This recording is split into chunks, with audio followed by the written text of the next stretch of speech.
Ruth. Ang pakikiramay ni Ruth kay Naomi.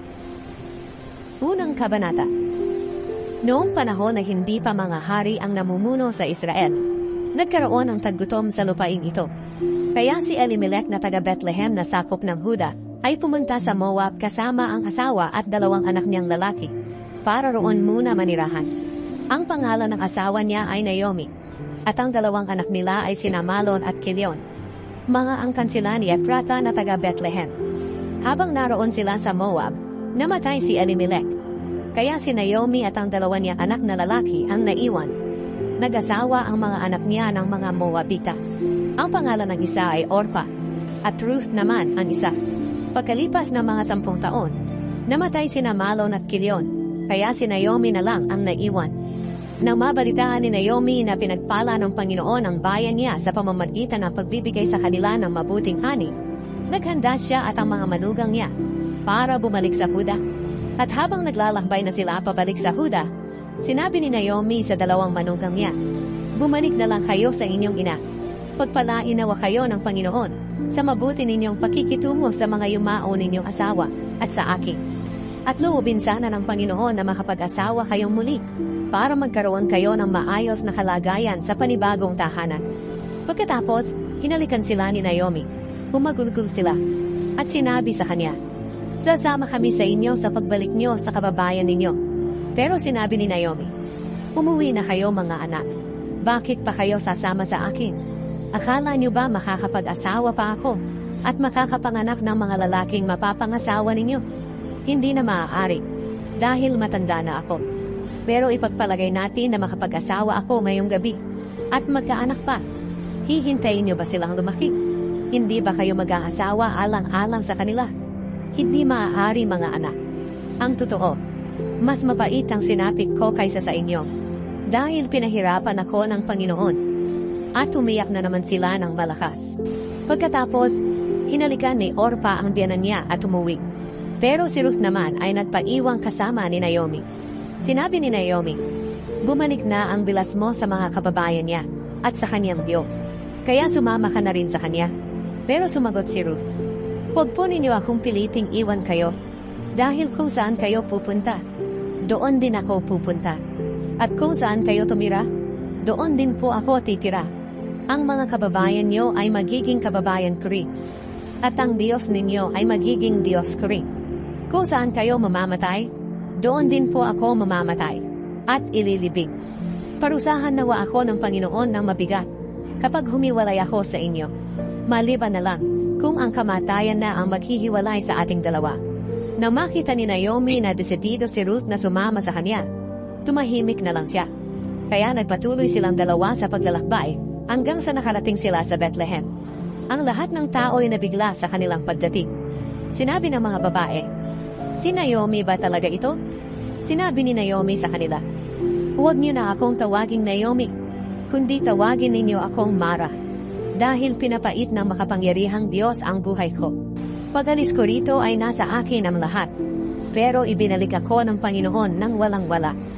Kaya huwag na ninyo akong tawaging Naomi, dahil pinahirapan ako ng makapangyarihang Panginoon."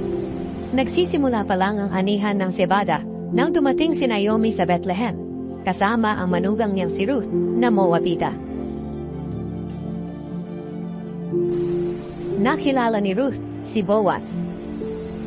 2 kabanata. Isang araw, sinabi ni Ruth kay Naomi, "Gusto ko po sanang pumunta sa bukid at mamulot ng mga nalaglag na uhay mula sa mga tagapag-ani sa bukid ng taong magpapahintulot sa akin." Sumagot si Naomi, "O sige anak." Kaya umalis si Ruth at namunot ng mga nalaglag mula sa mga tagapag-ani. Nagkataon na doon siya namulot sa bukid ni Boaz, na kamag-anak ni Elimelech. Si Boaz ay mayaman at makapangyarihan.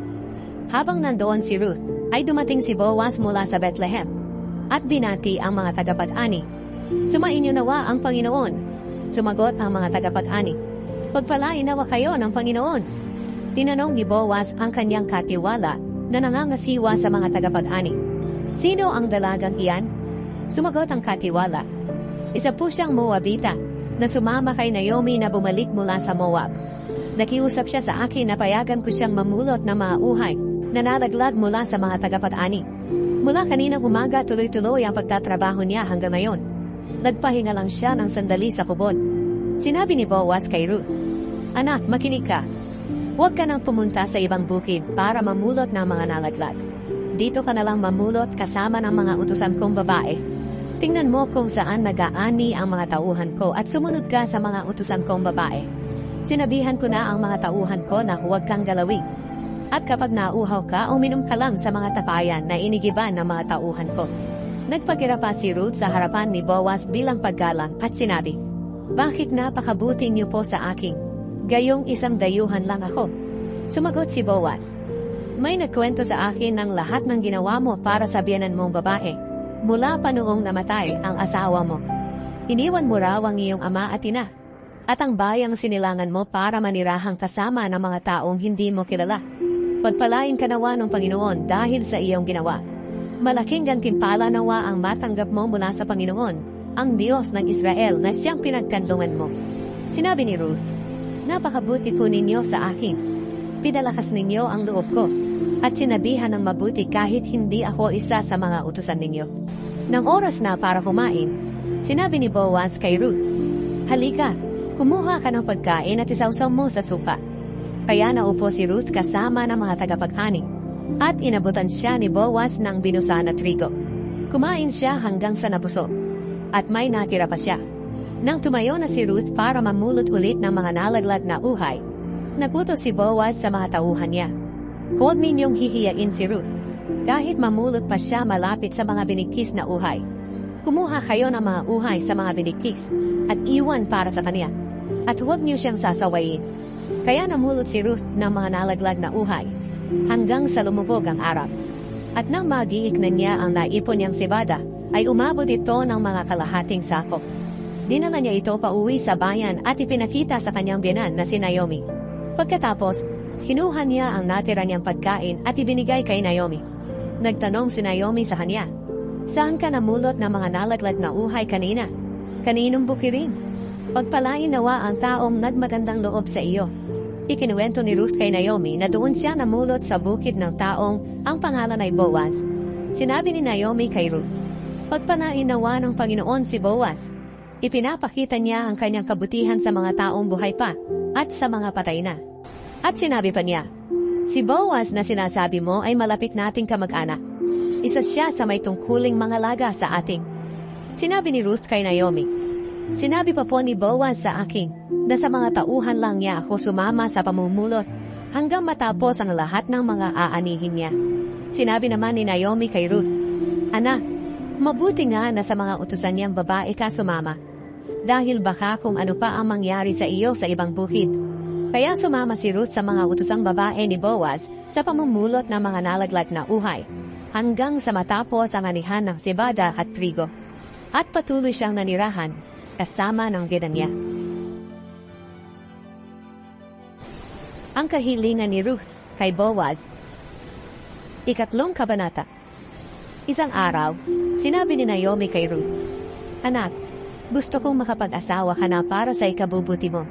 Natatandaan mo ba si Boaz na kamag-anak natin, na ang kanyang mga utusang babae ay nakasama mo sa pagtatrabaho? Alam mo, maggigiik siya ng sibada mamayang gabi. Kaya maligo ka, magpabango, at isuot ang pinakamaganda mong damit. Pumunta ka sa giikan. Pero huwag kang magpakita sa kanya hanggang sa makakain at makainom siya. Kapag matutulog na siya, tingnan mo kung saan siya hihiga. At kapag tulog na siya, puntahan mo at iangat ang kumot sa paanan niya. At doon ka mahiga. At sasabihin niya sa iyo kung ano ang gagawin mo." Sumagot si Ruth, "Gagawin ko po ang lahat ng sinabi ninyo." Kaya pumunta siya sa giikan para gawin ang lahat ng sinabi sa kanya ng biyenan niya. Nang matapos kumain at uminom si Boaz, gumanda ang pakiramdam niya. Nahiga siya sa tabi ng bunton ng sibada para matulog. Dahan-dahan lumapit si Ruth, at iniangat ang kumot sa paanan niya, at nahiga roon.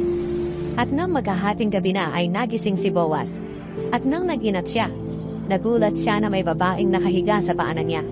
Nagtanong si Boaz, "Sino ka?" Sumagot siya, "Ako po si Ruth. Isa po ako sa malapit niyong kamag-anak na dapat niyong pangalagaan. Takpan niyo po ako ng damit ninyo." para ipakita na pakakasalan at pangangalagaan niyo ako. Sinabi ni Boaz, "Anak, pagpalain ka nawa ng Panginoon. Ang katapatan na ipinakita mo ngayon sa pamilya mo ay mas higit pa sa ipinakita mo noon. Sapagkat hindi ka humabol sa mga binata, mayaman man o mahirap. Kaya huwag kang mag-alala, anak. Gagawin ko ang lahat ng hinihiling mo. Dahil alam ng lahat ng kababayan ko na mabuti kang babae. Totoong malapit mo akong kamag-anak na may tungkuling pangalagaan ka. Pero mayroon ka pang mas malapit na kamag-anak kaysa sa akin. Manatili ka rito ng magdamag at bukas ng umaga ay malalaman natin kung gagampanan niya ang tungkulin niya sa iyo. Kung papayag siya, mabuti. Pero kung hindi, isusumpa ko sa buhay na Panginoon na gagampanan ko ang tungkulin ko sa iyo. Sige, dito ka muna matulog hanggang umaga." Kaya natulog si Ruth sa paanan ni Boaz hanggang sa mag-umaga. Pero madilim-dilim pa ay bumangon na si Ruth para hindi siya makilala. Dahil ayaw ni Boaz na may makaalam na pumunta si Ruth doon sa giikan niya. Sinabi ni Boaz kay Ruth, "Dalhin mo rito sa akin ang balabal mo at ilatag mo." Inilatag ito ni Ruth at nilagyan ni Boaz ng mga 6 na kilong sebada at ipinasan kay Ruth. At bumalik si Ruth sa bayan. Pagdating ni Ruth sa biyanan niya, tinanong siya, "Kumusta, anak?" Ikinuwento naman ni Ruth ang lahat ng ginawa ni Boaz. At sinabi pa ni Ruth, "Ayaw po ni Boaz na umuwi ako sa inyo ng walang dala. Kaya binigyan niya ako nitong 6 na kilong sebada." Sinabi ni Naomi, "Maghintay ka lang, anak, hanggang malaman mo kung ano ang mangyayari. Dahil hindi titigil si Boaz hanggang sa maisaayos niya sa araw na ito ang hinihiling mo sa kanya." Nagpakasal si Boaz kay Ruth. Ika-4 na kabanata. Pumunta si Boaz sa pintuang bayan at naupo roon. Nang dumating ang sinasabi niyang mas malapit na kamag-anak ni Elimelech, sinabi ni Boaz sa kanya, "Kaibigan, halik at maupo ka." Lumapit naman ang lalaki at naupo.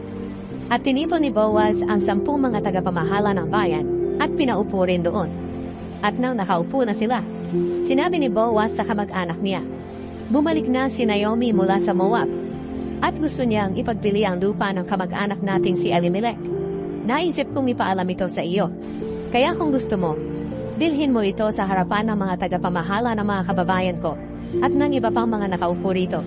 Pero kung ayaw mo, sabihin mo at nang malaman ko. Kung tutuusin, ikaw ang may tungkuling tumupos nito, at pangalawa lang ako." Sumagot ang lalaki, "Sige, tutubusin ko." Pero sinabi ni Boaz, "Sa araw na tubusin mo ang lupa kay Naomi, kailangang pakasalan mo si Ruth, ang Moabitang byuda, para kapag nagkaanak kayo, mananatili ang lupa sa pamilya ng kamag-anak nating namatay." Nang marinig ito ng lalaki, sinabi niya, "Kung ganoon, hindi ko natutubusin ang lupa, dahil baka magka-problema pa ako sa sarili kong lupa, dahil pati ang magiging anak namin ni Ruth ay may bahagi na sa lupa ko. Ikaw na lang ang tumubos. Hindi ko kasi magagawa iyan." Nang panahong iyon sa Israel, para matiyak ang pagtubos ng lupa o ang paglilipat ng karapatan sa pagtubos ng lupa, hinuhubad ng isa ang sandalyas niya at ibinibigay sa isa. Ganito ang ginagawa noon sa Israel bilang katibayan ng kanilang transaksyon. Kaya nang sabihin ng lalaki kay Boaz, "Ikaw na lang ang tumubos ng lupa," hinubad agad niya ang kanyang sandalyas at ibinigay kay Boaz. Sinabi ni Boaz sa mga tagapamahala ng bayan at sa lahat ng tao roon, "Mga saksi kayo ngayong araw, nabibilhin ko na kay Naomi ang lahat ng lupain ni Elimelech na minana ni Kilion at Malon. At bukod pa rito, pakakasalan ko si Ruth na Moabita na byuda ni Malon, para kapag nagkaanak kami, mananatili ang lupain ni Malon sa kanyang pamilya at hindi mawawala ang lahi niya sa kanyang mga kababayan. Saksi nga kayo sa araw na ito." Sumagot ang mga tagapamahala ng bayan at ang lahat ng tao roon sa pintuan, "Oo, mga saksi nga kami. Naway ang magiging asawa mo ay gawin ng Panginoon na katulad ni Raquel at Leah, na nagkaanak ng mga naging mamamayan ng Israel. Naway maging mayaman ka sa Ephrata at maging tanyag sa Bethlehem.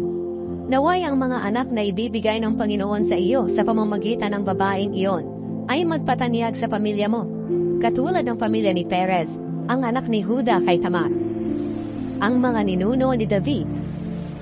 Kaya nagpakasal si Boaz kay Ruth, at niloob ng Panginoon na magdalang tao si Ruth at manganak ng isang lalaki. Sinabi ng mga kababaihan kay Naomi, "Purihin ang Panginoon. Binigyan kanya ngayon ng apo na mag-aaruga sa iyo. Naway maging tanyag siya sa Israel. Palalakasin at aalagaan kanya kapag matanda ka na. Dahil anak siya ng manugang mo na nagmamahal sa iyo ng higit pa sa pagmamahal ng 7 anak na lalaki." Palaging kinukuha ni Naomi ang bata at kinakalo. At siya ang nagbabantay nito. Sinabi ng mga babaeng kapitbahay ni Naomi, "May apong lalaki na si Naomi." Pinangalanan nila ang bata na Obed. At nang malaki na si Obed, nagkaanak siya na Jesse ang pangalan. At si Jesse ang naging ama ni David. Ito ang mga angkan ni Perez hanggang kay David. Si Perez ang ama ni Hezron. Si Hezron ang ama ni Ram. Si Ram ang ama ni Aminadab.